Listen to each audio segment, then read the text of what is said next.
I'm Rebecca, and I'm 48 years old. My husband Daniel died 3 weeks ago from complications of pneumonia that turned fatal within days. We'd been married for 26 years, raised 2 children together, and I thought I knew every corner of his life. I was wrong. Never go to Sonoma, Rebecca. Promise me that. Those words, spoken with an intensity that didn't match Daniel's usually gentle nature, echoed in my mind as I sat in the mahogany-paneled office of his attorney, Marcus Chen. It was a cold Tuesday afternoon, exactly 2 weeks after we'd buried Daniel in the cemetery overlooking the Minnesota lake where we'd gotten married all those years ago.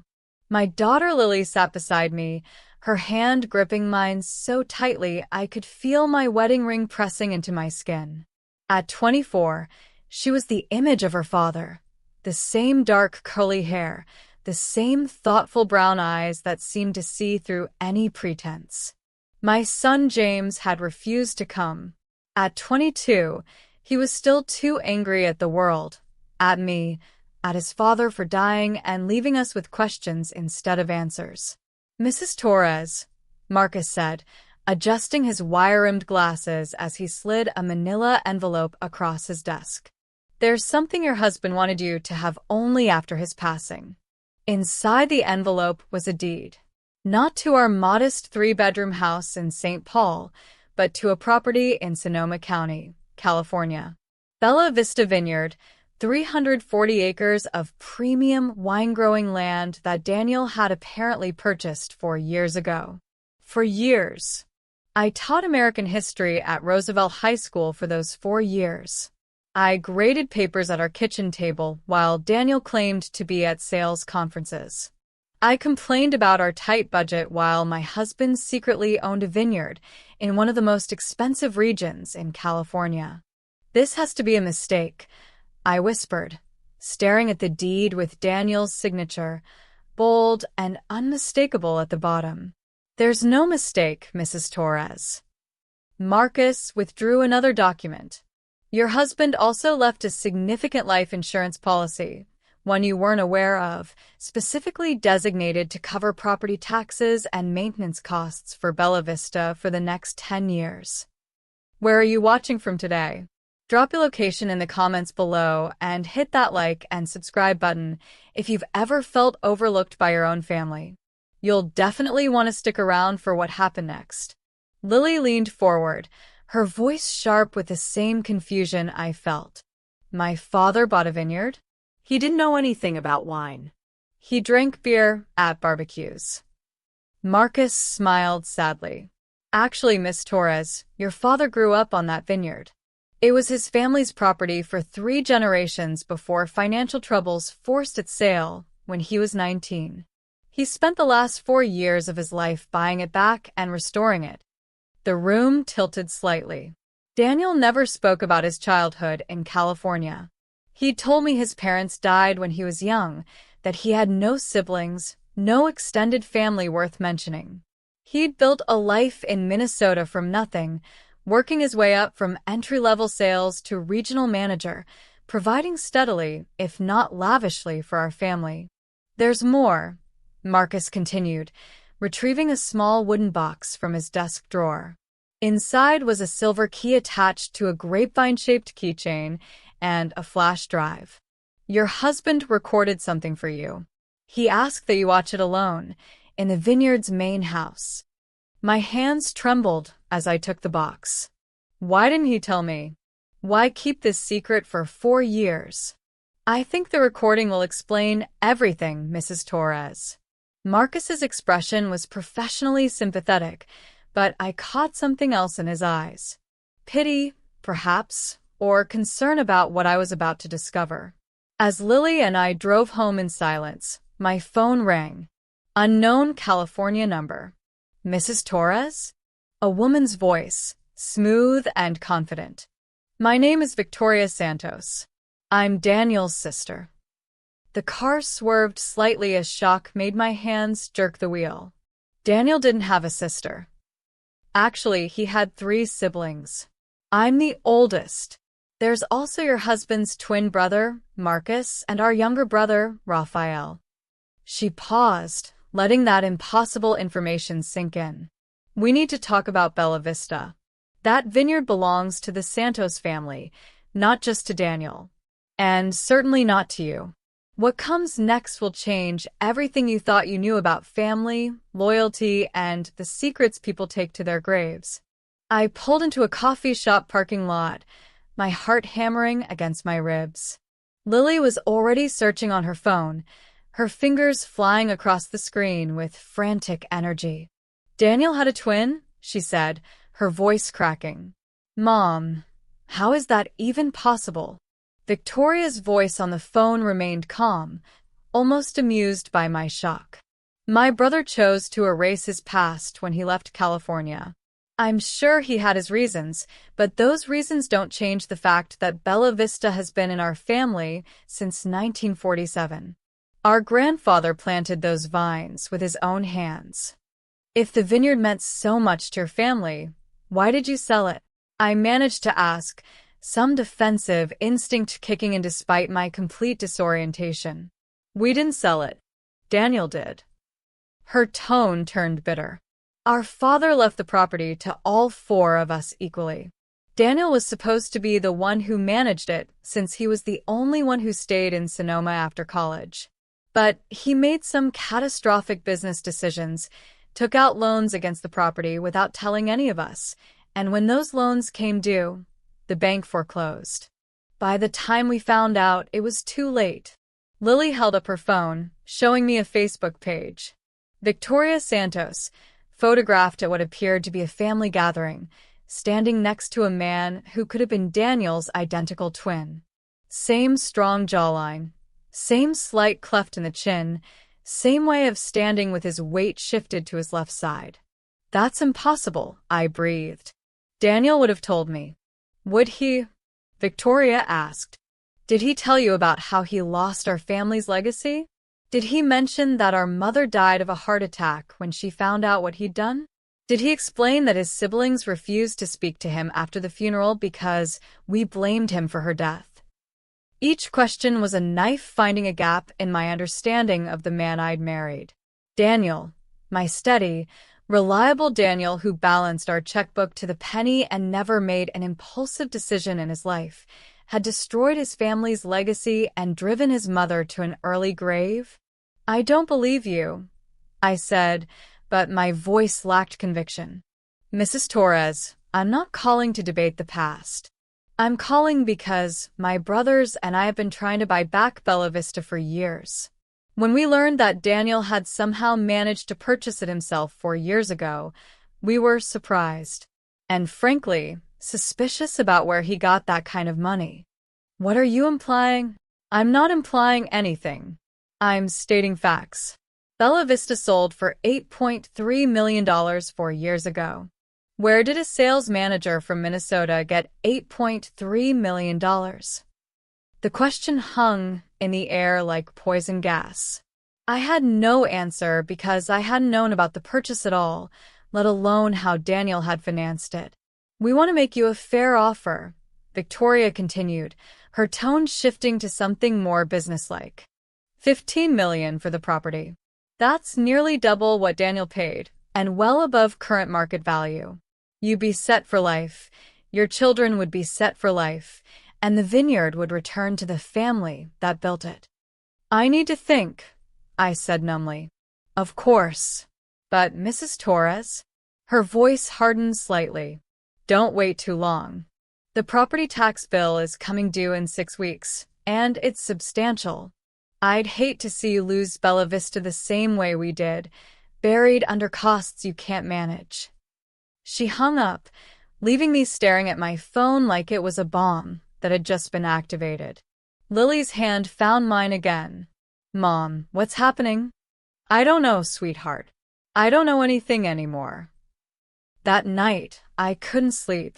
I lay in the bed I'd shared with Daniel for over 2 decades, staring at the ceiling and trying to reconcile the man who'd kissed me goodbye every morning with someone who could hide siblings, financial disasters, and an entire secret life in California. At 3 a.m., I gave up on sleep and went to Daniel's home office. He'd always been meticulous about organization, every file labeled, every receipt saved. If there were answers, they'd be here. I found them in the bottom drawer of his filing cabinet, hidden behind old tax returns. A folder labeled simply Bella Vista, in Daniel's precise handwriting. Inside were bank statements showing regular wire transfers to a California property management company, architectural plans for renovations to the Vineyard's main house and guest cottages, photographs of the property at various stages of restoration, the neglected vines being pruned back to health, buildings being repaired and repainted, a tasting room being constructed from what appeared to be an old barn. And there, at the bottom of the folder, was a letter addressed to me in Daniel's handwriting, dated just 3 months before his death. My dearest Rebecca, if you're reading this, then I've run out of time. There's so much I should have told you, so many conversations we should have had. But fear kept me silent, fear that you'd see me differently, love me less, understand that the man you married was built on a foundation of failure and shame. Bella Vista isn't just a vineyard. It's my redemption, my second chance to be the man I should have been at 19 instead of the one I was. I've spent 4 years preparing it for you, transforming it from the broken place of my youth into something worthy of the woman who saved me from myself. The flash drive Marcus gave you contains everything you need to know. Watch it at the Vineyard, Rebecca. Stand in the place where I was broken and see what I built from those pieces. Then decide what you want to do with this last gift I can give you. I love you. I've always loved you. Even when I was hiding parts of myself, the love was never a lie. Daniel. Tears blurred my vision as I clutched the letter. The vindictive sister, the hidden twin, the mysterious fortune used to buy back a lost inheritance, it all waited for answers that only that flash drive could provide. But what I discover in Sonoma would shatter everything I thought I knew about love, loyalty, and the man I'd buried 2 weeks ago. Lily insisted on coming with me to California. James, predictably, wanted nothing to do with what he called Dad's bullshit posthumous drama. The flight to San Francisco was tense and silent, both of us lost in our own spiraling thoughts about what waited for us in Sonoma.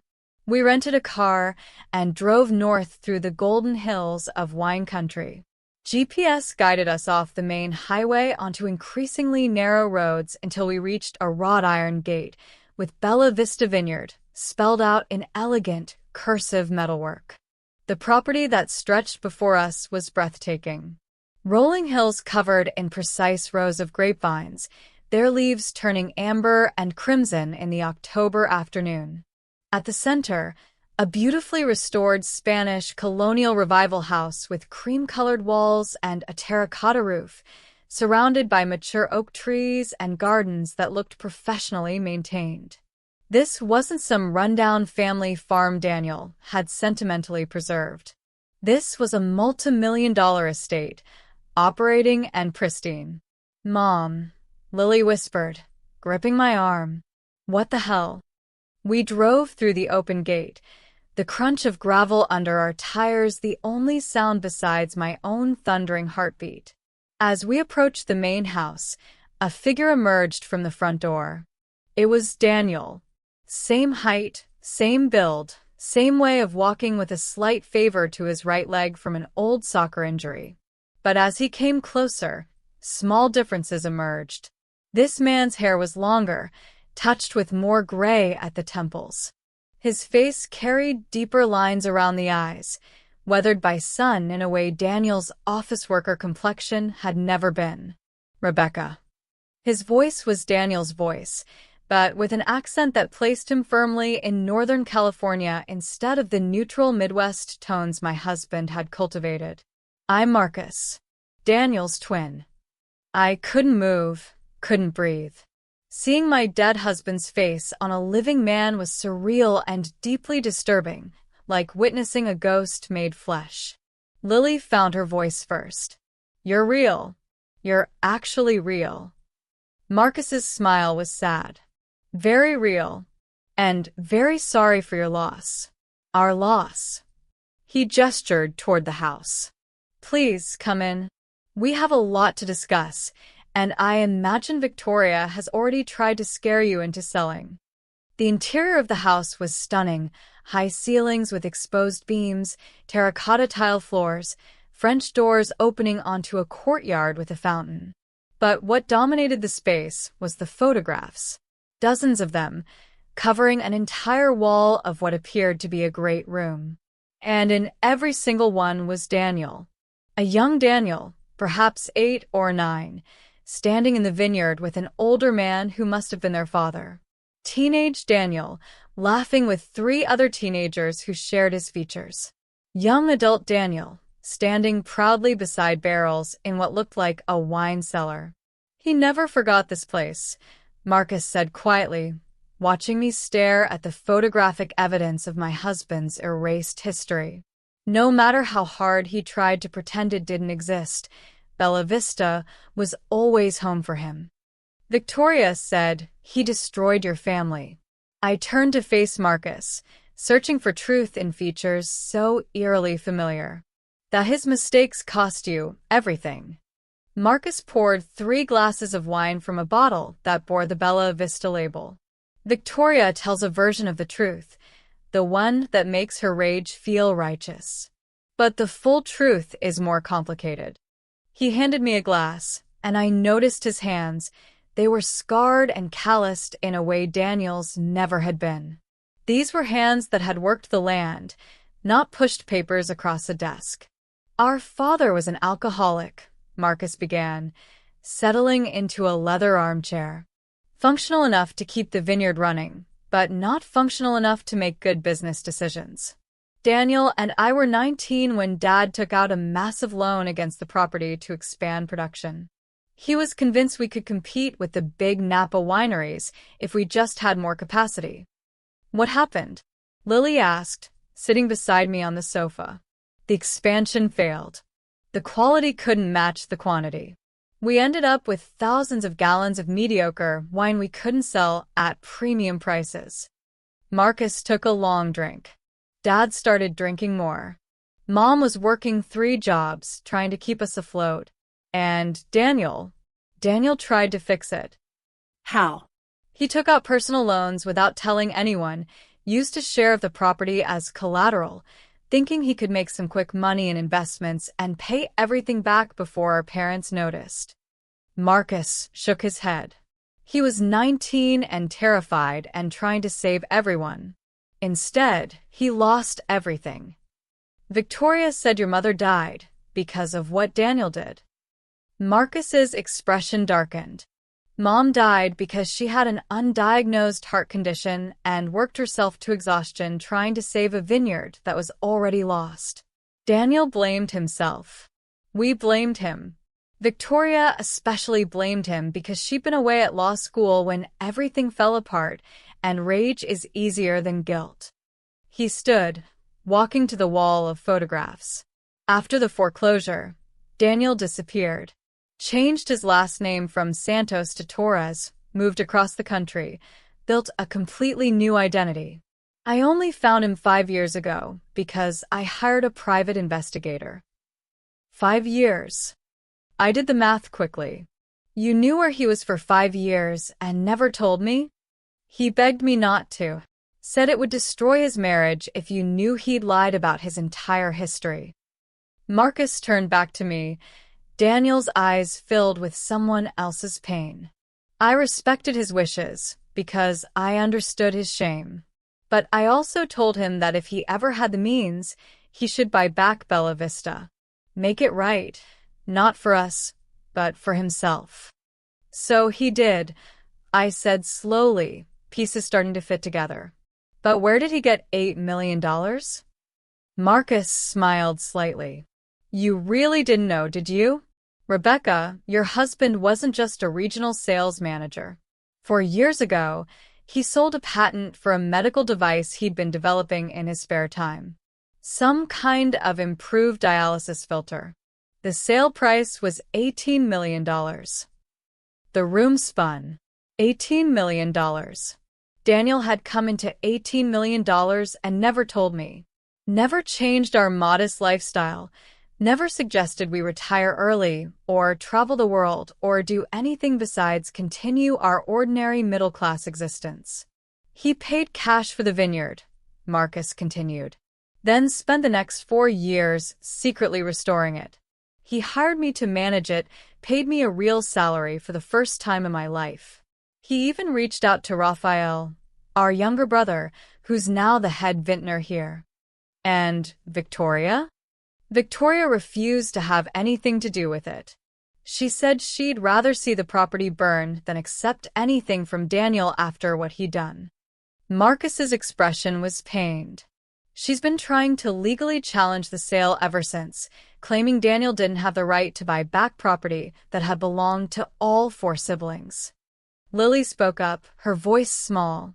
Does she have a case? No.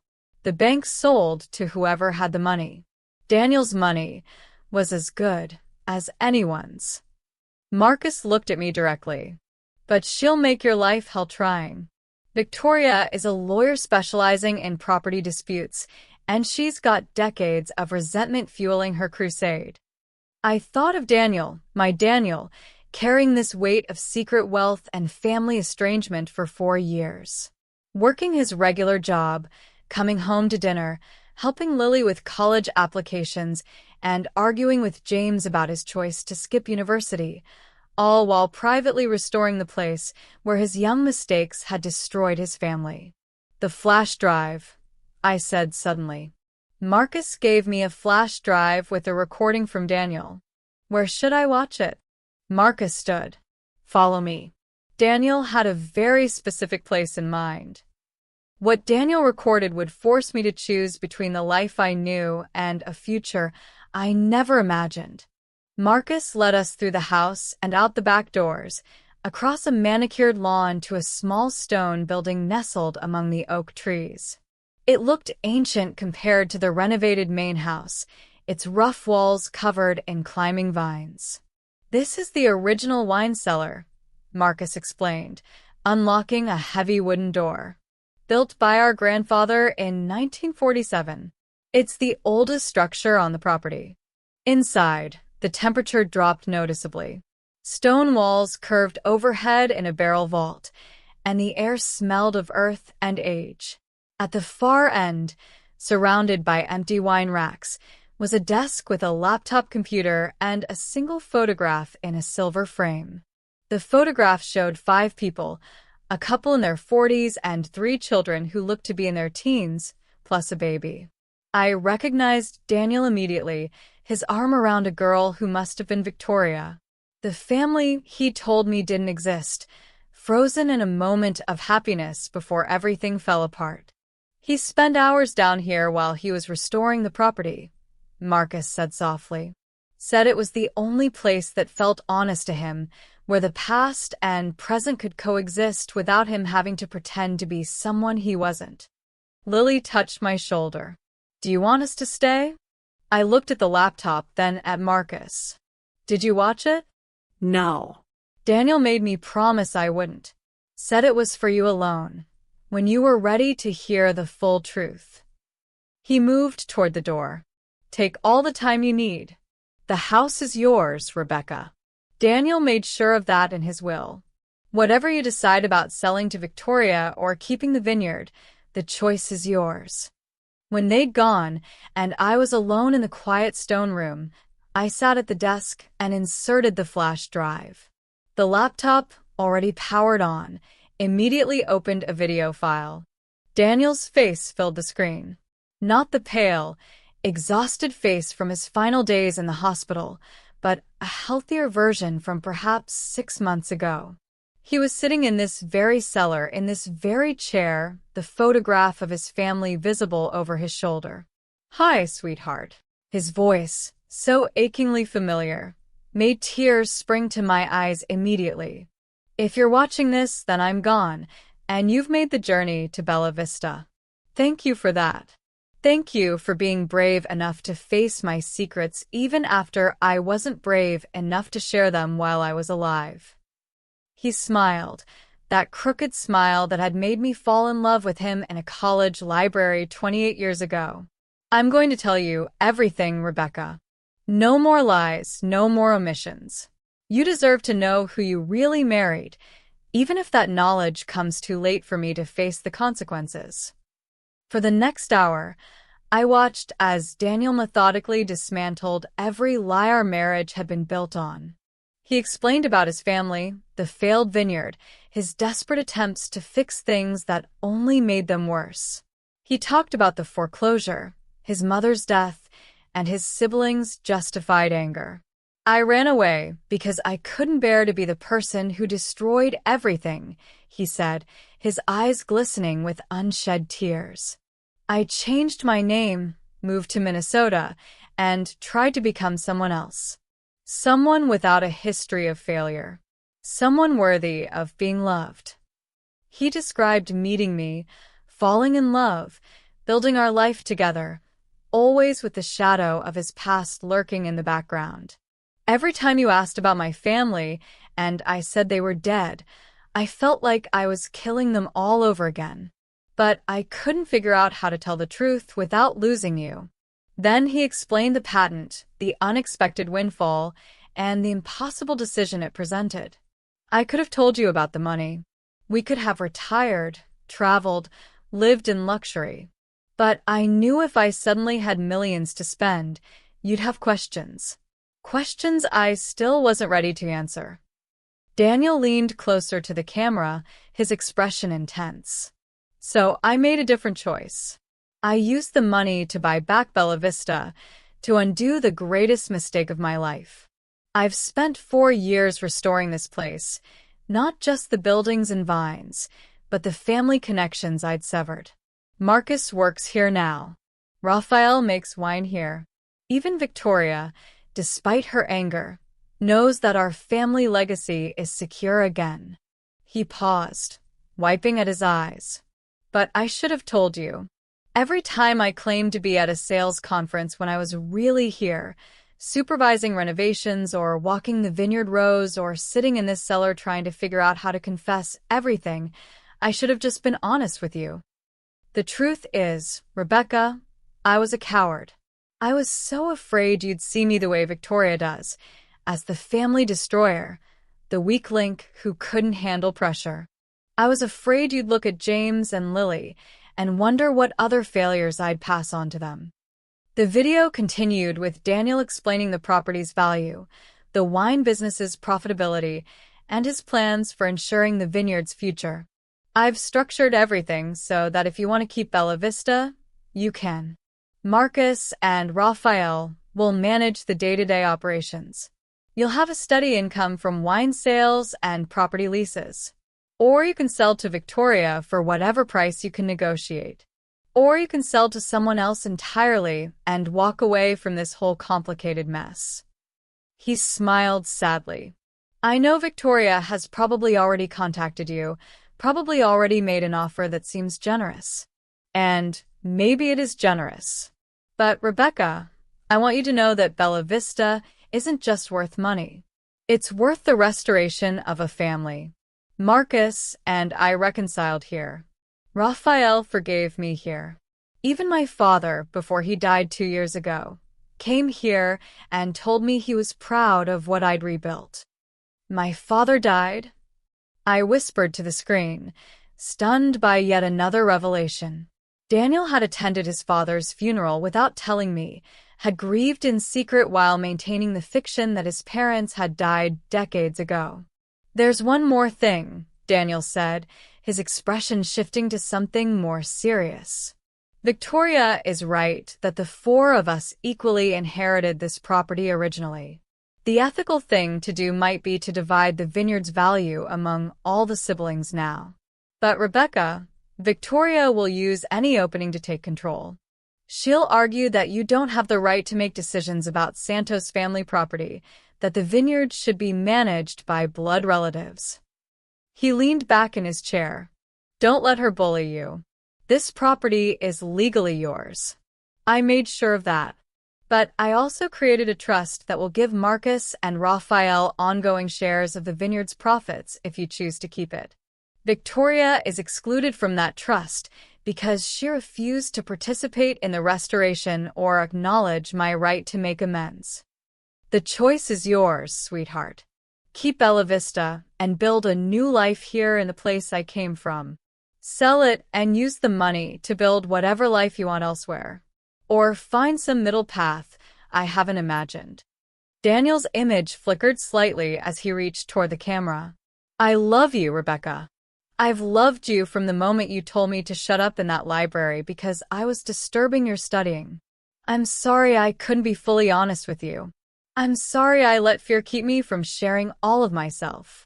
And I'm sorry I'm not there to help you navigate whatever comes next. The video ended, freezing on his face, eyes closed, a single tear tracking down his cheek.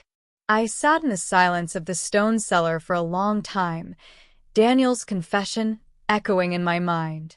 My husband, the man I'd shared my life with, had been a stranger in so many ways. But the love in his voice when he spoke my name, the desperate hope that I'd understand his choices, that felt utterly genuine. The question was whether love built on lies could survive the truth. But I wasn't the only one who'd been watching that video.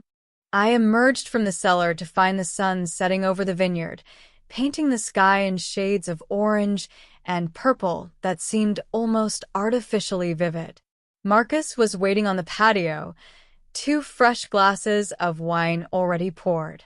You okay? He asked as I approached, his concern genuine in a way that reminded me painfully of Daniel. I don't know what I am, I admitted, accepting the wine and sitting in one of the cushioned patio chairs. Your brother spent 4 years and millions of dollars creating all this, and I never had a clue. Daniel was very good at compartmentalizing. Marcus gazed out at the vines. Even as kids, he could keep secrets better than anyone. I always knew what Raphael and Victoria were thinking, but Daniel? He was a mystery even to his twin. Lily came out of the house carrying her laptop. Mom, you need to see this. She turned the screen toward me, showing a legal document with today's date. Victoria filed a lawsuit this afternoon. She's claiming that Daniel's purchase of Bella Vista was fraudulent because he used money from a patent that was based on research he conducted while still part of the family business, making the patent proceeds community property of all 4 siblings. That's ridiculous, Marcus said, but his voice lacked conviction. Daniel developed that medical device years after he left California. Can she prove when he started working on it? I asked, feeling the net tightening around me. Lily scrolled through the document. She's claiming there are lab notebooks from when you guys were 19 that show early concepts for the filtration system. She's demanding the court freeze all assets related to Bella Vista pending a full investigation of Daniel's finances. My phone rang. Victoria, naturally. Mrs. Torres, I imagine you've seen the lawsuit by now. Her voice was coldly professional. I want you to understand this isn't personal. It's about justice for my family. Justice. I couldn't keep the anger from my voice. Or revenge against your dead brother who can't defend himself anymore? Daniel stole from us, she snapped, the professional veneer cracking. He destroyed our family when we were teenagers, and then when he finally had money, instead of making us whole, he used it to play Lord of the Manor while we struggled. Marcus and Raphael might have forgiven him, but I won't. What do you want, Victoria? I want Bella Vista returned to family control. Not yours, Rebecca. You're not a Santos. You have no historical connection to this land or this business. She paused for effect. But I'm prepared to be reasonable. Sell me the property for $12 million, and I'll drop the lawsuit. You'll walk away wealthy, and the vineyard will stay in the family where it belongs. That's $3 million less than your first offer. That was before I had to involve attorneys. Legal fees are expensive. Her tone suggested she was enjoying this. Every day you delay will cost you. Today it's 12 million. Next week it might be 10. The month after that, who knows? You could end up with nothing if the court decides Daniel's purchase was illegitimate. I looked at Marcus, who was shaking his head vehemently. Lily's hand found mine, squeezing tight. I need to think about it, I said finally. You have 48 hours, Mrs. Torres. After that, my offer decreases by $500,000 per day, and the lawsuit proceeds with full force. Victoria hung up without waiting for a response. She's bluffing, Marcus said immediately. The patent was Daniel's alone. I helped him with some of the early research, and I can testify that none of it was connected to family work. But can you prove it? Lily asked. In court, against a lawyer who's been planning this for years? The three of us sat in silence as darkness fell over the vineyard. Lights came on automatically, illuminating the pathways between the vines and the exterior of the main house. It was beautiful, peaceful, everything Daniel had worked to create. And Victoria was going to tear it all down to satisfy her need for revenge. There might be another way, Marcus said slowly. But you're not going to like it. What is it? Victoria's lawsuit is based on the claim that the patent proceeds should have been shared among all siblings. But what if they were? He looked at me intently. Daniel created a trust that gives Raphael and me shares of the vineyard's profits. What if we expanded that trust to include Victoria? Why would I give her anything after she's threatened me? Because it's not about giving her anything.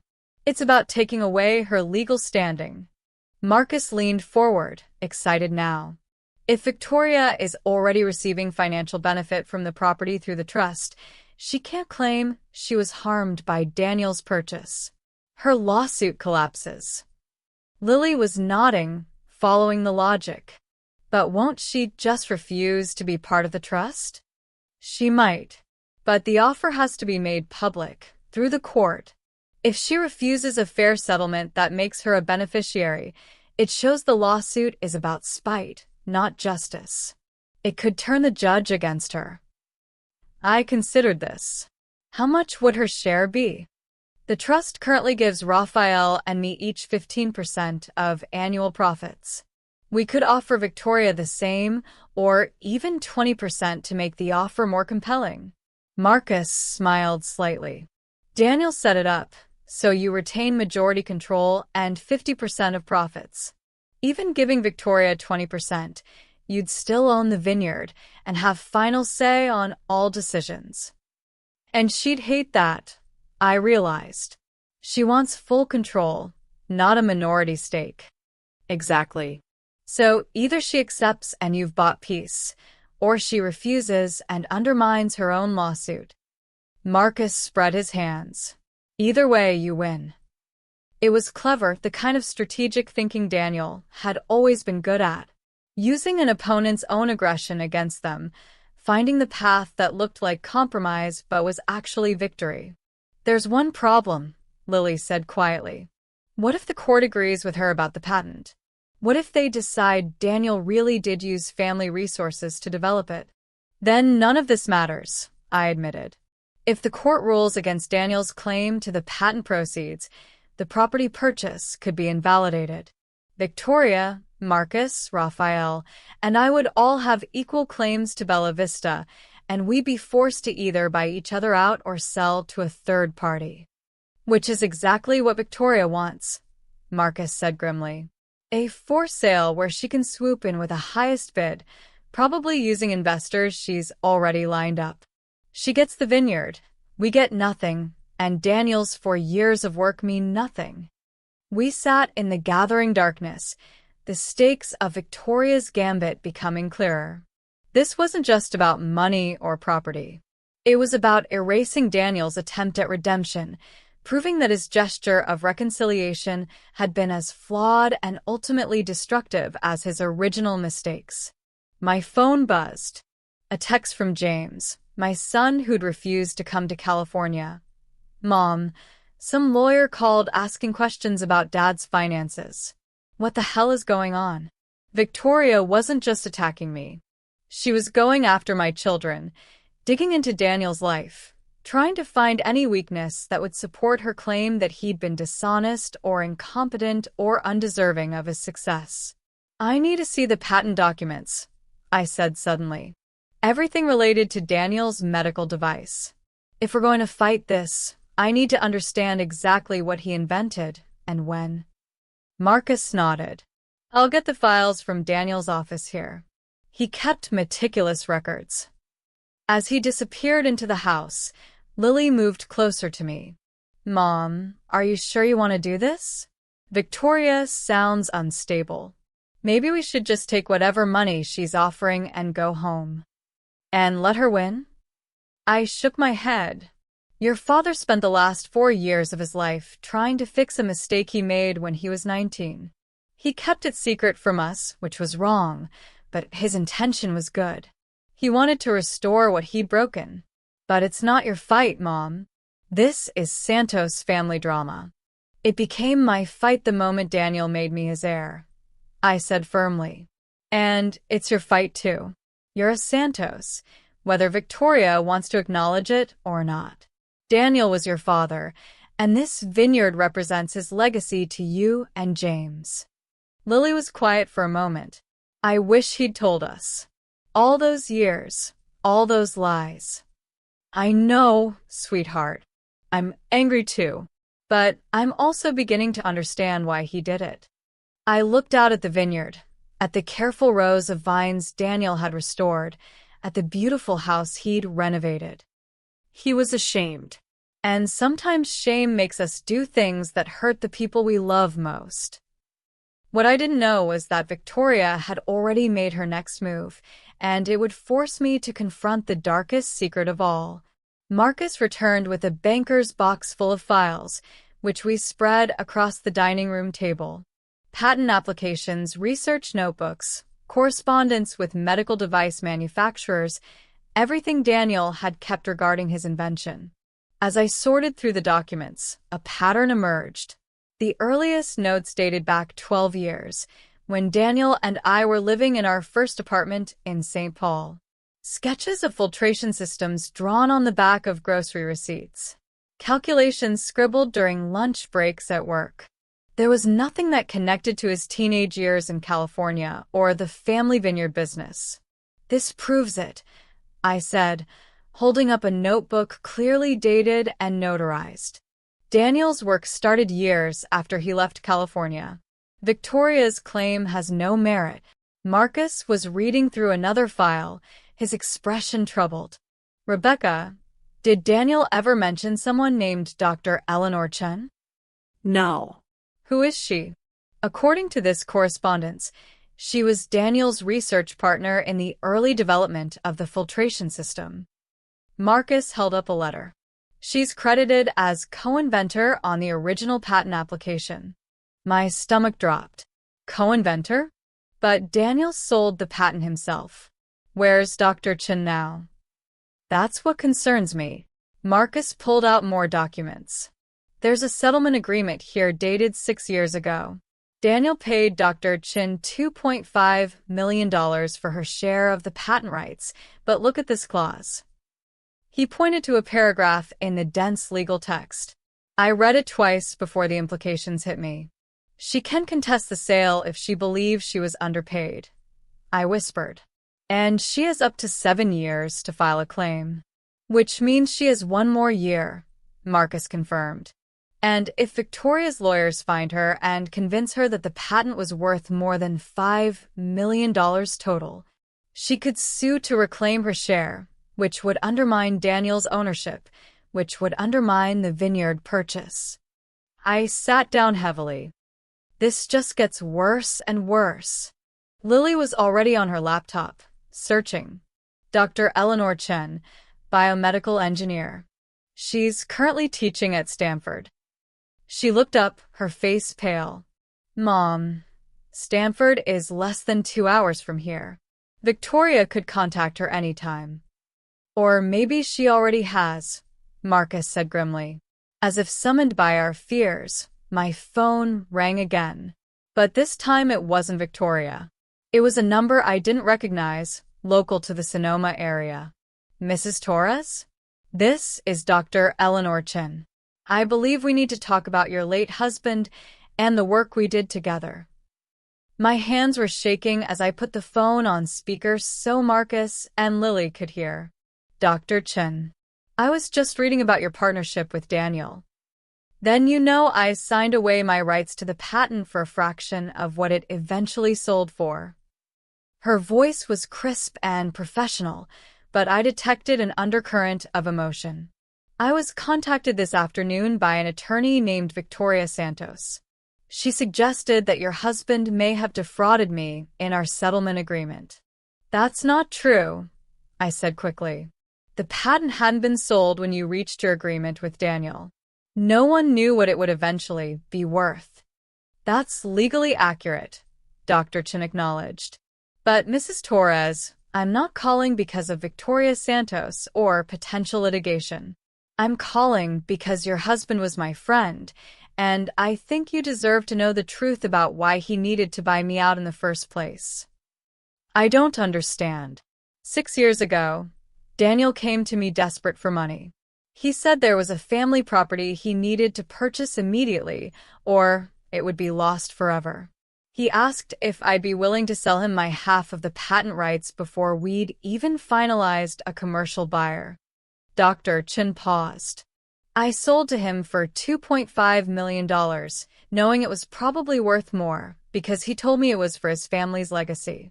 He was willing to sacrifice everything for it. Tears welled in my eyes. 6 years ago, Daniel had learned that Bella Vista was going to be sold again after the previous buyer defaulted. He'd scrambled to raise money, even pushing out his research partner, to secure the property before it slipped away again. Dr. Chin, Marcus interjected. This is Marcus Santos, Daniel's brother. Did my brother ever tell you why the vineyard meant so much to him? He told me everything, Mr. Santos. About the foreclosure when you were teenagers, about feeling responsible for your family's loss, about his mother's death. He said buying back Bella Vista was the only way he could live with himself. Her voice softened. Daniel was harder on himself than anyone else ever could be. The guilt he carried was enormous. Would you be willing to testify to this? I asked. Victoria is claiming Daniel's patent proceeds should have been shared with his siblings. If you can confirm that he paid you fairly and that the purchase was legitimate. I'll do better than that, Mrs. Torres. I'll provide an affidavit stating that Daniel offered me a 50-50 partnership in the eventual sale of the patent, and I'm the one who chose to take a buyout instead. If anyone was shortchanged in our arrangement, it was Daniel, not me. She paused. I owe him that much. He gave me credit in every publication, recommended me for my position at Stanford, and never tried to erase my contributions even after he bought out my share. He was a good man, Mrs. Torres. Whatever his sister is claiming, don't let her tarnish his memory. After Dr. Chin hung up with a promise to send her affidavit to my attorney, I sat in stunned silence. Every new piece of information revealed another layer of Daniel's secret life, another sacrifice he'd made without telling me. He gave up half of his invention's value to get the money faster, Lily said, processing what we'd learned. He could have waited, found other investors, negotiated better terms. But he was so desperate to save the vineyard that he accepted less. Marcus was staring at the patent documents, his expression distant. I never asked him where he got the money. When he showed up 4 years ago saying he bought back Bella Vista, I was just grateful. I should have questioned it, should have made sure he wasn't sacrificing too much. He didn't tell you because he didn't want anyone to feel obligated to him, I said, finally understanding my husband's mindset. If you'd known what he'd given up, you would have insisted he take more of the profits, or refused to accept his help, or felt guilty about benefiting from his sacrifice. He wanted to fix things without anyone owing him anything. That's exactly what he wanted, Marcus agreed. Daniel always tried to carry everything himself. Even as kids, he'd take the blame for things Raphael or I did because he thought he could handle the consequences better than we could. Lily stood up abruptly. I need to call James. He should know all this. Maybe it'll help him understand why Dad kept secrets. As she stepped outside to make the call, Marcus turned to me. Rebecca, there's something else you need to know. Something I should have told you earlier, but I was respecting Daniel's wishes even after death. The serious tone made my stomach clench. What is it? Daniel didn't die from pneumonia complications. Not exactly. Marcus took a deep breath. He had cancer. Pancreatic cancer. He was diagnosed 8 months ago and given 6 months to live. The pneumonia was just what finally finished what the cancer had already started. The room tilted. He had cancer? For 8 months. He didn't want anyone to know. Didn't want treatment because it would have made him sick and weak, and he wanted his final months to be normal for you and the kids. Marcus's eyes were damp. He called me 2 weeks before he died.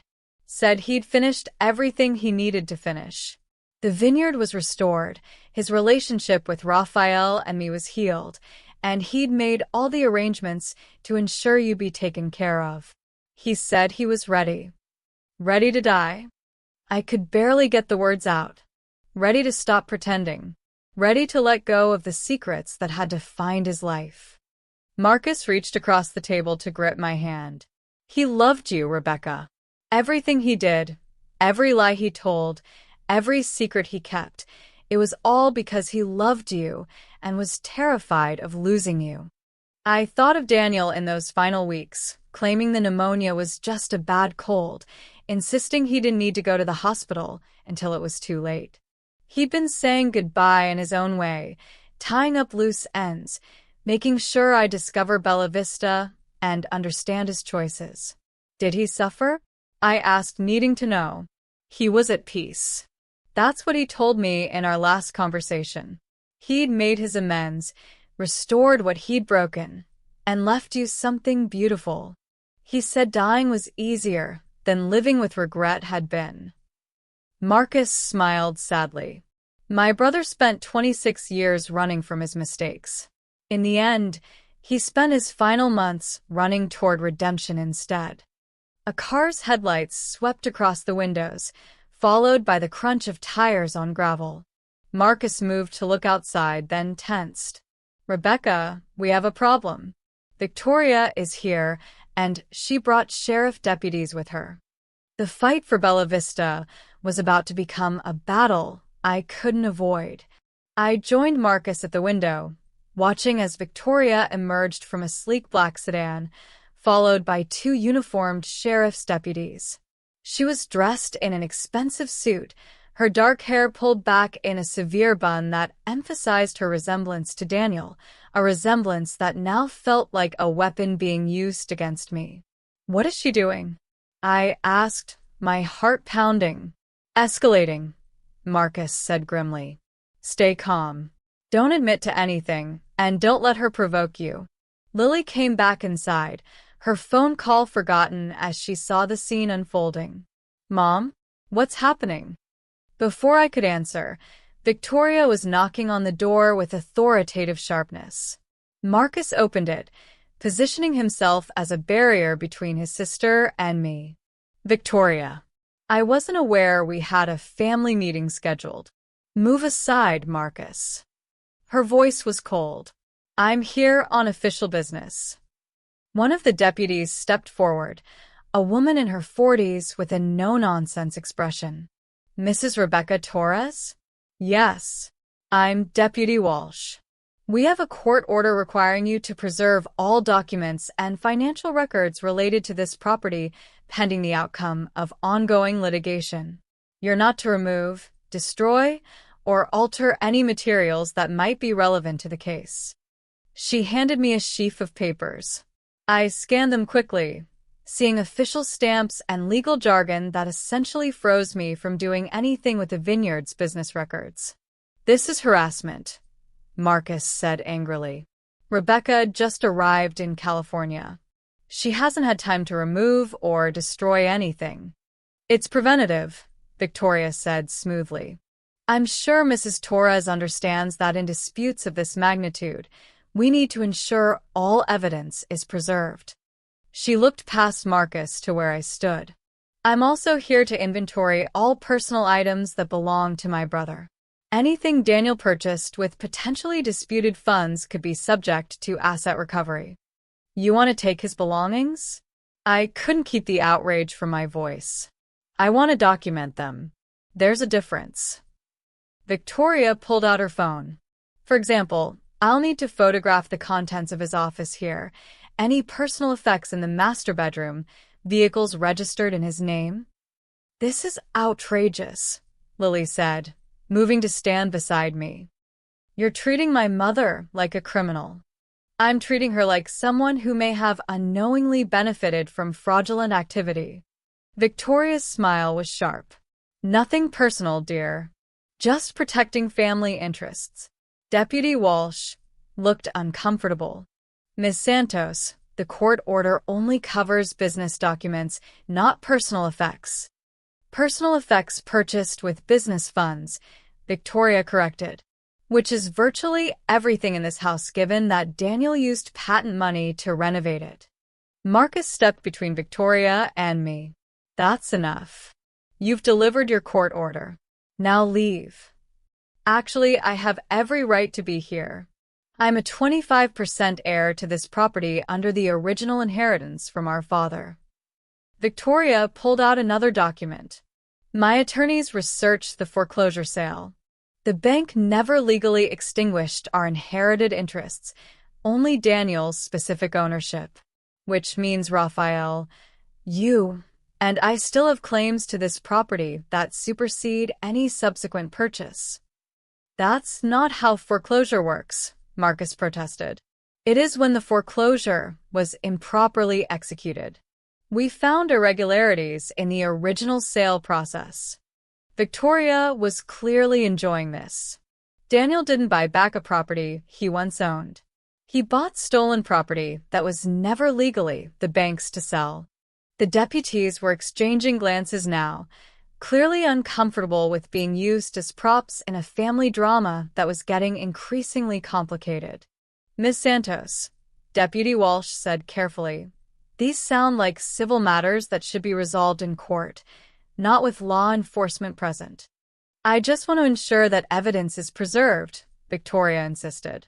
Mrs. Torres is from out of state. How do we know she won't disappear back to Minnesota with valuable documents? Because I'm not going anywhere, I said, finding my voice. This property is mine, legally purchased by my husband with money he legitimately earned. If you want to challenge that in court, fine. But I won't be intimidated by you showing up with deputies like I'm some kind of fugitive. Victoria's expression hardened. Your husband destroyed my family once. I won't let his widow benefit from that destruction. Your brother spent 4 years trying to fix what happened when you were all teenagers, I shot back. He hired Marcus. He brought Raphael back to make wine. He restored the vineyard and made it profitable again. What have you done besides nurse a grudge and hire lawyers? I've protected this family's legacy from being stolen by opportunists, Victoria snapped. Daniel married you, what, 6 months after leaving California? Convenient timing for someone running from debts and legal problems. That's enough. Marcus moved forward, anger radiating from him. You need to leave, Victoria. Now. I'll leave when I'm ready. But she was backing toward the door, her point made. Mrs. Torres, enjoy your 48 hours. After that, every day will cost you $500,000 and more of your credibility in court. After they left, the three of us stood in the sudden silence, the implications of Victoria's visit settling over us like ash. Can she really claim the foreclosure was improper? I asked Marcus. I don't know. I'd need to see the documents she's talking about. He ran his hands through his hair. a gesture so like Daniel it made my chest ache. But it doesn't matter if she's right or just creating reasonable doubt. She's trying to make you afraid, to make selling seem like the safer option. Lily was pacing, her phone in her hand. I'm calling our lawyer in Minnesota. We need someone out here who can deal with this locally. As she made the call, I walked to the windows overlooking the vineyard. Night had fully fallen, and the lights illuminating the vines created a pattern of gold against darkness. Daniel had walked these rows, had planned this lighting, had made 1,000 decisions to create beauty out of the broken place of his youth. I'm not selling, I said quietly. Marcus came to stand beside me. Victoria will make it hell. She already is. But selling now would mean Daniel's last 4 years meant nothing. It would mean his attempt at redemption failed. I turned to face him. Your brother kept secrets from me. He lied about his past. But he also loved me enough to create all this, to try to leave me something secure and beautiful. I owe it to him to fight for it. You don't owe Daniel anything, Marcus said gently. He's the one who created this situation. Maybe. But I'm choosing to finish what he started. Not out of obligation, but because I'm angry. I surprised myself with the admission. I'm angry that Victoria can't see past her own pain to recognize what Daniel accomplished. I'm angry that she's using law enforcement to terrorize me. And I'm angry that my husband died thinking his family would never forgive him. Marcus smiled slightly. Daniel always said you were tougher than you looked. He told me once that you were the strongest person he knew because your strength came from kindness instead of hardness. He said that. The last time I saw him, 2 weeks before he died, he said, Marcus, Rebecca is going to be so angry when she finds out about all this. But she'll also understand. Because she has a capacity for forgiveness that I never developed. She'll fight for what's right, even if what's right is complicated. Tears streamed down my face as I absorbed my husband's final assessment of me. He'd known I'd be hurt and angry and confused. But he'd also trusted that I'd fight for his legacy. Then we fight, I said, wiping my eyes. Tell me what we need to do. But what I didn't know was that the real battle was just beginning, and the weapons Victoria had prepared would test everything I thought I knew about family, loyalty, and the price of forgiveness. The next morning, I woke to find Marcus already in the Vineyard office, a converted barn that served as the operational headquarters for Bella Vista. He'd spread papers across a large table, creating a war room of sorts to counter Victoria's legal assault. Coffee, he offered as I entered, gesturing to a fresh pot. Please. I accepted the mug gratefully. Did you sleep at all? A few hours. I wanted to review the original foreclosure documents before our attorney meeting this afternoon. He pointed to a stack of yellowed papers. And I found something interesting. I moved closer, seeing documents from nearly 30 years ago, bearing official bank stamps and legal signatures. The foreclosure sale was conducted by Central Valley Bank, Marcus explained. But look at the signature on the final transfer documents. I squinted at the faded ink. Thomas Santos. That's your father? Exactly. Dad signed off on the sale, which means he acknowledged its legitimacy at the time. Victoria can't now claim the foreclosure was improper when our own father approved it. Marcus smiled grimly. She's bluffing, hoping you don't have access to these older records. Where's Raphael in all this? I asked. You've mentioned he works here, but I haven't met him yet. Marcus's expression grew troubled. Raphael is conflicted. He's grateful to Daniel for bringing him back to the vineyard and giving him a chance to make wine again. But he's also loyal to Victoria. They were always close growing up.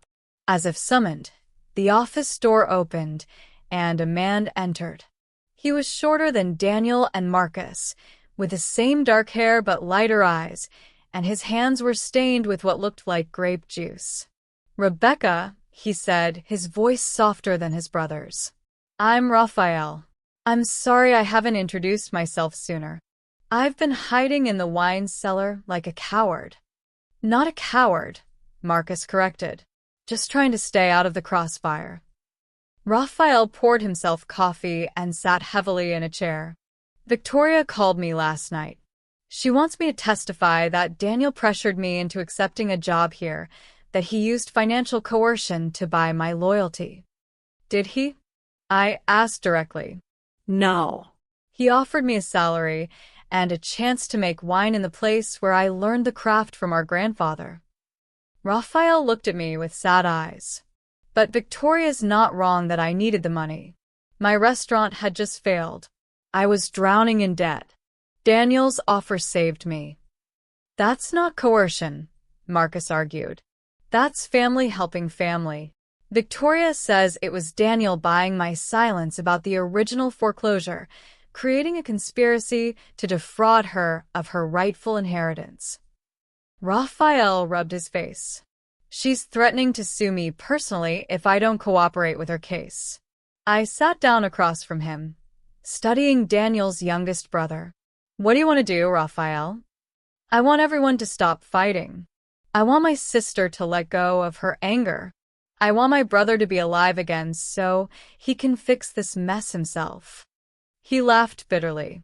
"But since none of that is possible, I don't know what I want."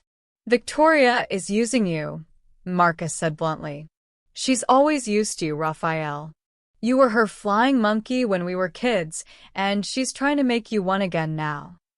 "Don't," Raphael warned. "You don't get to psychoanalyze our family dynamics right now." The door burst open again, and Lily rushed in, her laptop under her arm. "Mom, you need to see this." "James sent me something." She opened the computer, pulling up an email with several attachments. James started going through Dad's files at home, all the stuff in his office that we never paid attention to. He found this. The first attachment was a scanned letter dated 5 years ago, addressed to Daniel from a law firm in San Francisco. My eyes skimmed the content, catching phrases like genetic testing, paternity confirmation, and child support obligations. "What is this?" I asked, my voice hollow. Lily opened another attachment, this one showing a photograph of a teenage girl, perhaps 15 or 16, with dark curly hair and Daniel's unmistakable brown eyes. "Her name is Sophie Martinez," Lily said quietly. "According to these documents, she's Dad's daughter. He's been paying child support for her since she was born." The room spun. Another child. Another secret. Another entire piece of Daniel's life that he'd hidden from me. "Where's her mother?" I managed to ask. "She lives in Sacramento. Her name is Angela Martinez. According to the documents, she and Dad had a brief relationship right after he moved to Minnesota, before he met you, Mom." Lily pulled up more files. "He found out about Sophie when she was 3 years old. Angela tracked him down for child support." Marcus was reading over my shoulder. "Daniel never mentioned this. Not to me, not to Raphael, not to anyone. He had a whole other daughter," I whispered. "A child he supported but never acknowledged. Does she know about us? Does she know about James and Lily?" "I don't know, Mom. But James is freaking out. He wants to know if there are more secrets, more siblings we don't know about." Raphael stood abruptly. "I need to tell you all something. Something I probably should have mentioned earlier." We all turned to look at him. "Victoria knows about Sophie," Raphael admitted. "She hired a private investigator last year to dig into Daniel's finances. That's how she found out about the patent sale and the Vineyard purchase. But she also found out about the child support payments." "And she didn't tell me?" Marcus looked betrayed. "She wanted ammunition. Information she could use to prove Daniel was dishonest and untrustworthy." Raphael met my eyes. "I'm sorry, Rebecca. I should have warned you. but Victoria swore me to secrecy. Said if I told anyone, she'd make sure I lost my position here. Jesus, Raphael, Marcus said with disgust. I know I'm weak. I know I should have stood up to her. Raphael's voice cracked. But I was terrified of losing this place again. Terrified of going back to failure and debt and disappointment. So I kept her secret, just like I always keep her secrets, because I'm a coward. I felt like I was underwater, drowning in revelations that just kept coming. My husband had another daughter, a child he'd financially supported but never mentioned. A girl who would have every right to claim part of his estate, including Bella Vista. We need to contact Angela Martinez, I said finally, forcing myself to think practically. If Sophie is Daniel's daughter, she has rights to his estate. The vineyard might need to be divided 4 ways instead of 3. Or Victoria will use Sophie's existence to argue that Daniel's assets should all be liquidated and distributed equally among his children, Lily said, following the legal logic, which would force the sale of Bella Vista. Unless, Marcus said slowly, we bring Sophie and her mother into the trust. Give them a share of the vineyard's profits without requiring a sale. That's what Daniel would have wanted, Raphael added. He was supporting Sophie financially. If he'd lived longer, he probably would have included her in his estate planning eventually. I thought of the girl in the photograph, Daniel's eyes looking out from a stranger's face. Another person whose life he'd touched, another responsibility he'd shouldered in silence. Contact them, I decided. Angela and Sophie deserve to know what's happening. They deserve a chance to be part of this family, if they want to be. Victoria will see this as weakness, Marcus warned. She'll argue you're trying to dilute the estate to reduce her potential claim. I don't care what Victoria thinks anymore. I stood, a strange clarity settling over me. Daniel spent his life trying to fix his mistakes and take care of people without asking for credit or recognition. The least I can do is honor that by making sure all his children are taken care of. Lily grabbed my hand. Mom, are you okay? This is a lot. I'm not okay. I'm furious and hurt and completely overwhelmed. I squeezed her hand back. But I'm also done letting Victoria dictate the terms of this fight. We're going to contact Sophie, bring her into the family properly, and dare Victoria to argue that taking care of Daniel's daughter is somehow wrong. What I didn't expect was that Sophie would arrive with secrets of her own, secrets that would finally reveal the full truth about the man I'd married.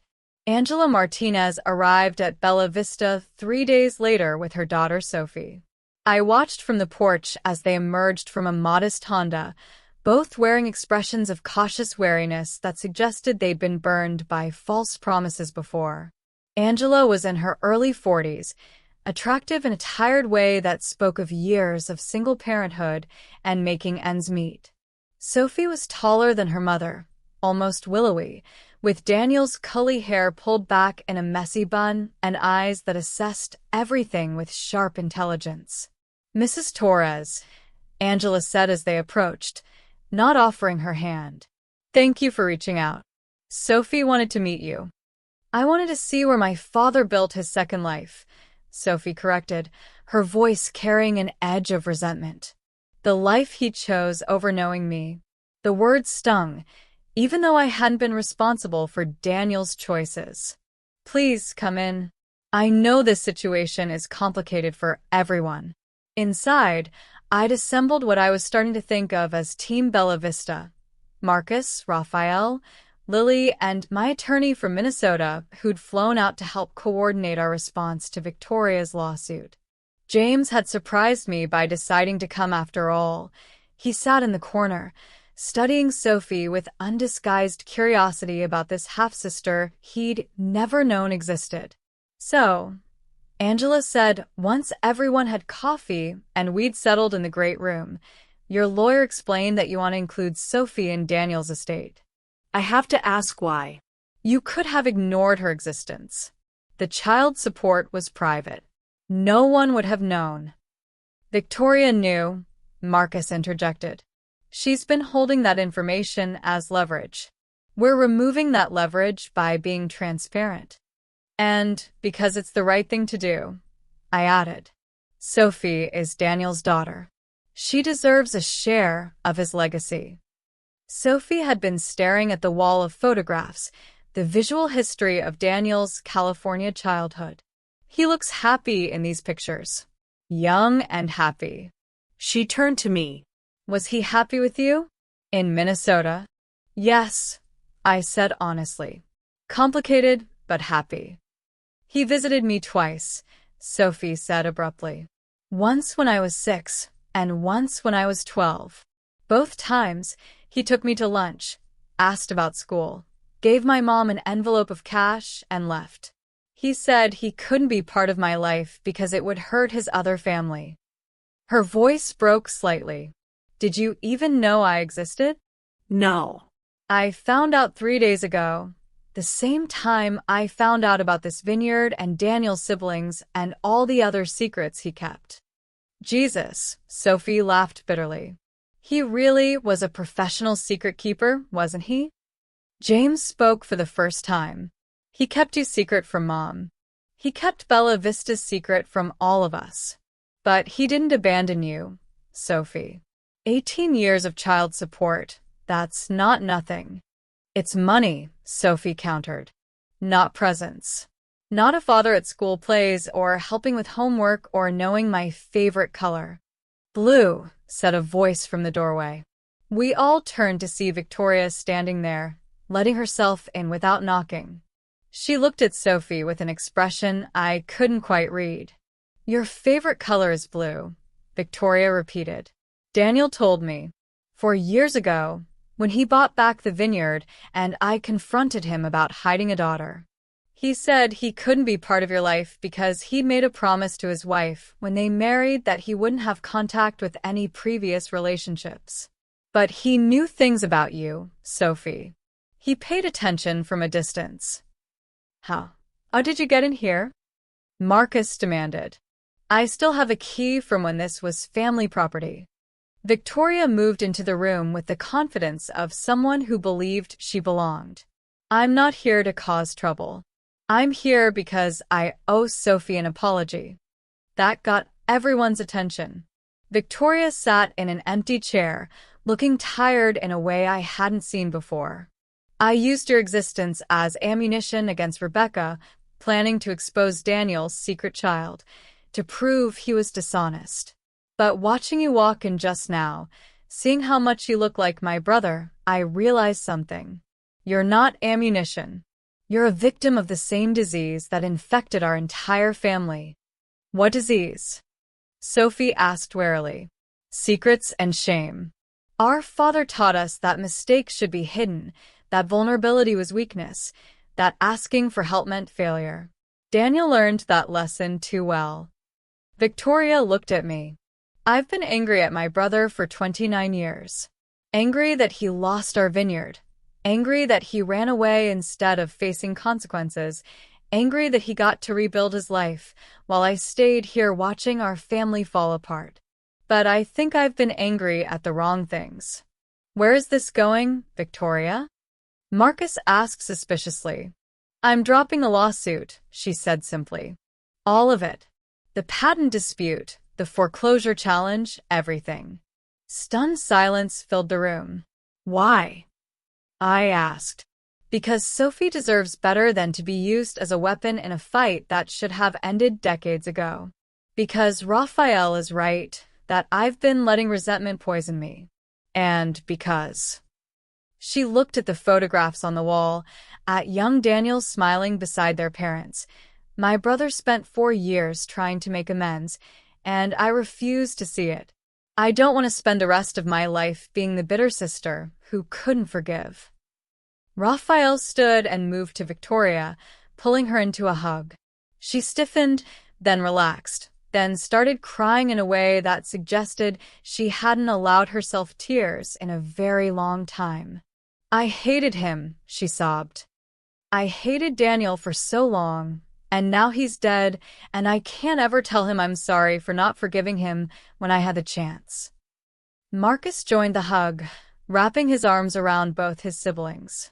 Watching the three Santos siblings together, I saw what Daniel had fought so hard to restore, a family that had been broken but wasn't beyond repair.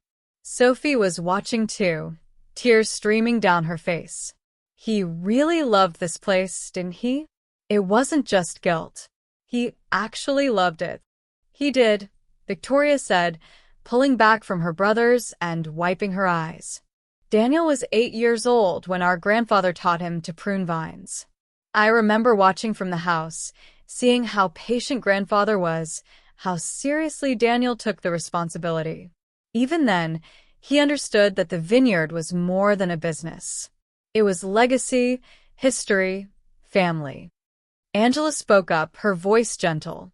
Daniel told me once that he had 2 families, the one he'd failed and the one he was terrified of failing. He said the hardest thing about being Sophie's father from a distance was knowing he was failing her too, but believing that failing her a little was better than failing everyone completely. That's the most Daniel thing I've ever heard, Marcus said with a sad laugh.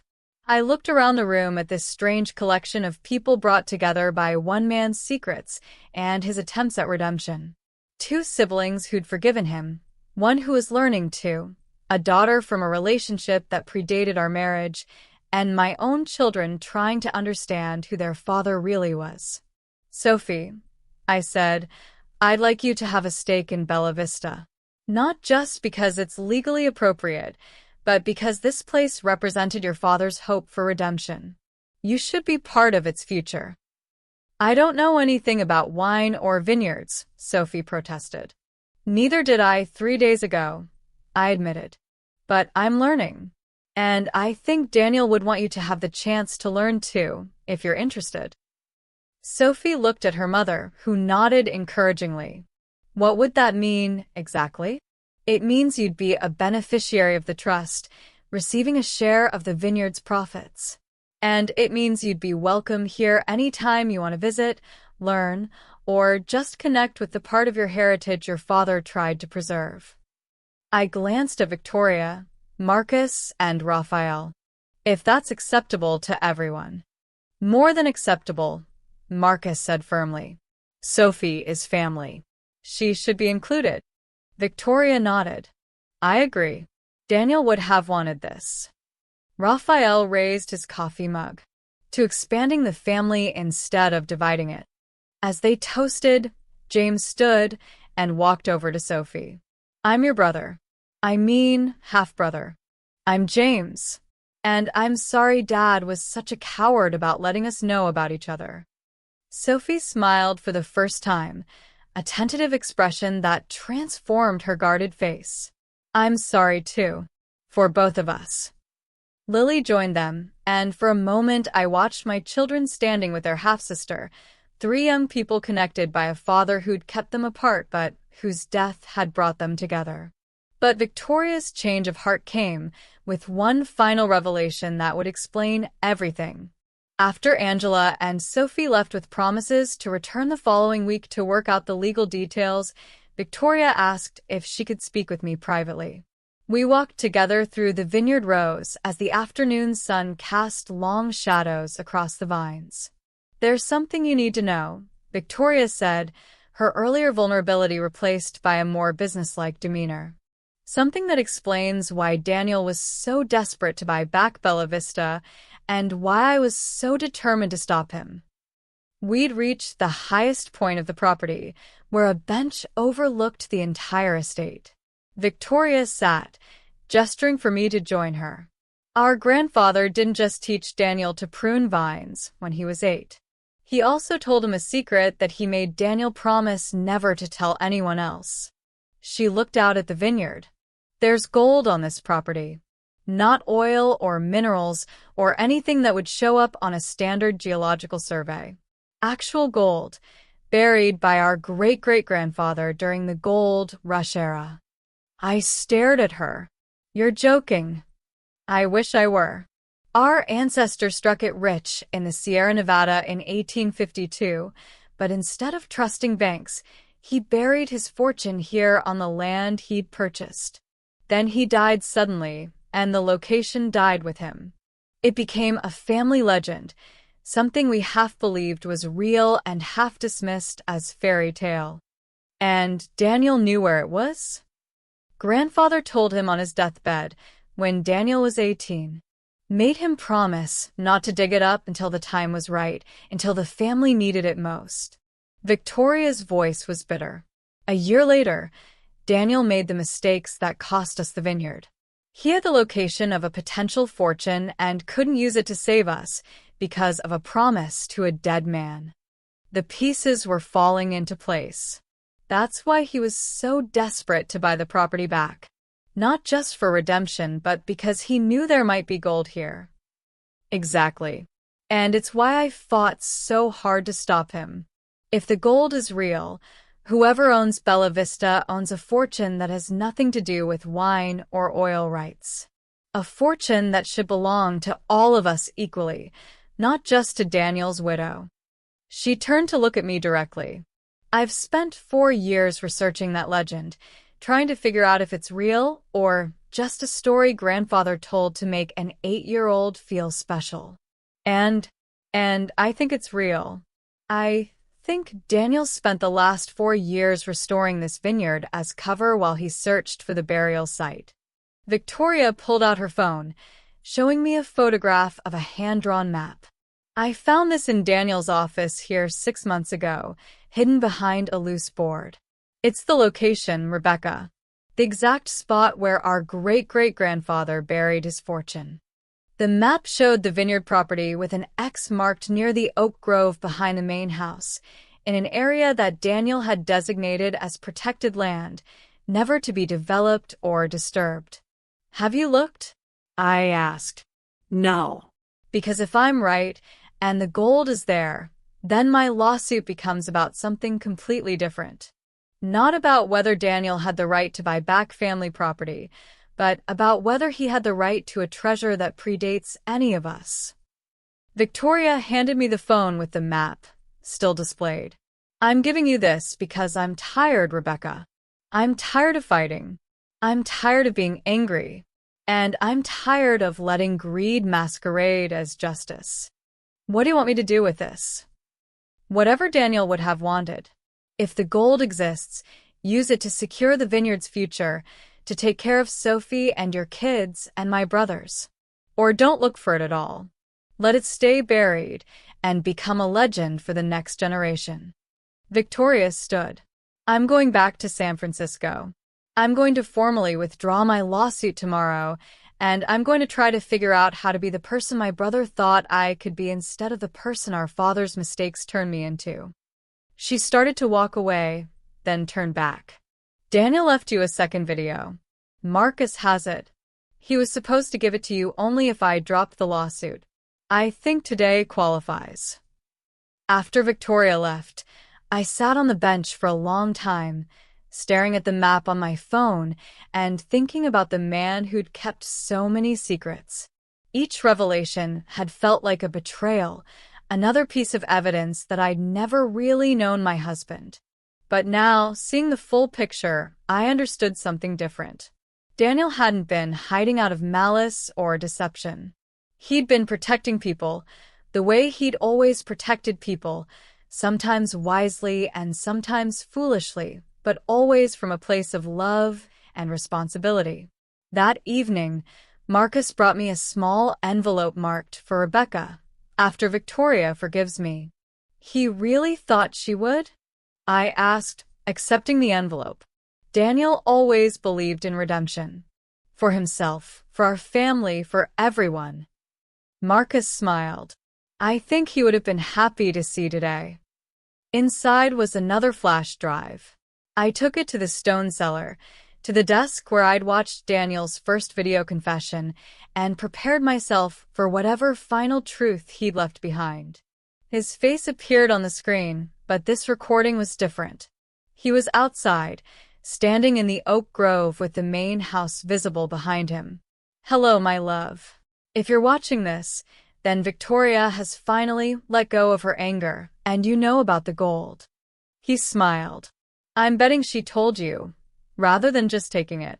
Victoria is fundamentally honorable, even when she's being vengeful.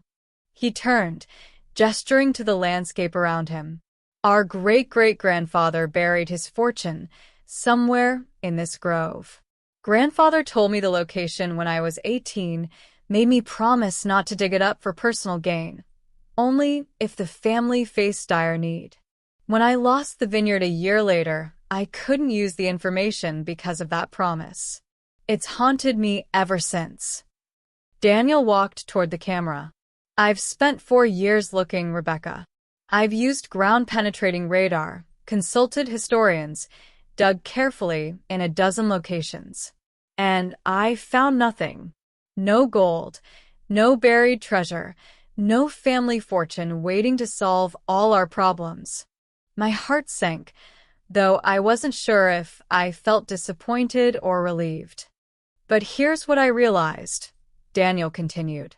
The real treasure was never the gold. It was the land itself, the vines, the family that was broken and could be healed. Grandfather's story about buried gold was his way of making sure I'd come back someday, that I'd fight to reclaim this place not for wealth, but for legacy. He moved closer, his eyes intense with emotion. You have everything you need now, Kat. The vineyard is profitable. The wine is excellent. The family is speaking to each other again. Sophie knows she has siblings. Victoria is learning to forgive. That's the treasure, Rebecca. Not gold in the ground, but connection and redemption and the possibility of healing. Daniel's expression softened. I'm sorry I kept so many secrets. I'm sorry I thought I had to carry everything alone. If I could do it over, I'd tell you everything from the beginning and trust that your love was strong enough to weather the truth. He reached toward the camera as if he could touch me across time. Live here if it makes you happy. Sell if it doesn't. But whatever you choose, know that Bella Vista was always meant to be my final gift to you, proof that even broken things can be restored if you're willing to do the work. The video ended with Daniel standing in the oak grove, the sunset painting everything golden behind him. I sat in the quiet cellar, tears streaming down my face, finally understanding the man I'd married. He'd been flawed and afraid, and too proud to ask for help. But he'd also been devoted and generous and determined to fix his mistakes, even if he had to keep secrets to do it. The next morning, I gathered everyone in the great room. Marcus, Raphael, Lily, James, and even Victoria, who'd stayed overnight. I told them about the gold, about Daniel's search, about the empty treasure that was really a lesson about what matters. So there's no fortune? Raphael asked. There's this. I gestured around us. A working vineyard, a family that's learning to be whole again, and a legacy that's about more than money. Victoria actually smiled. That sounds like something Daniel would orchestrate.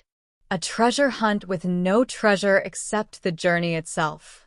There's one more thing, I said. I've decided to stay. I'm going to take a leave of absence from teaching and spend the next year here, learning about wine and vines, and this part of Daniel's life I never knew. And I'd like all of you to be part of it, if you're willing. Marcus nodded immediately. I'm already here. I'll stay, Raphael agreed. Someone needs to make sure the wine doesn't suffer during your education. Victoria was quiet for a moment. I can't relocate from San Francisco, but I could visit. Regular visits, like family should.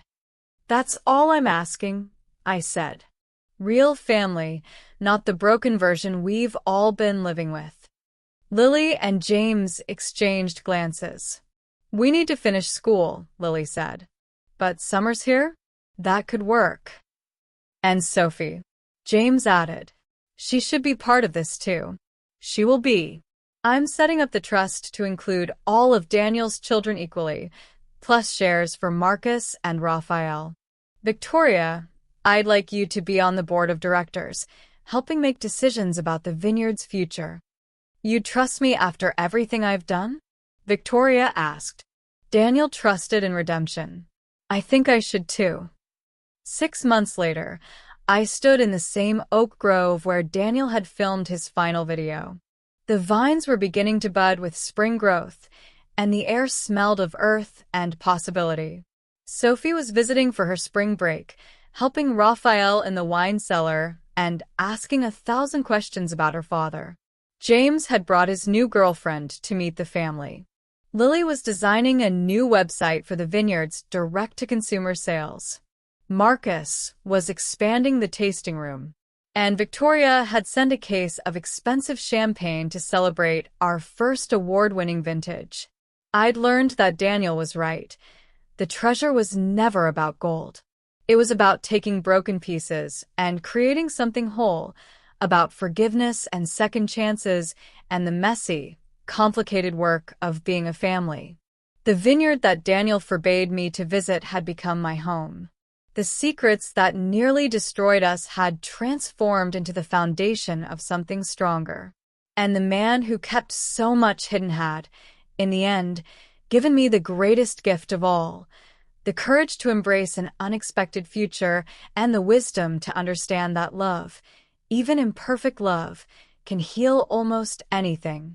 I pulled out my phone and took a photo of the landscape, the vines stretching toward the horizon, the house where Daniel had worked so hard to build something beautiful.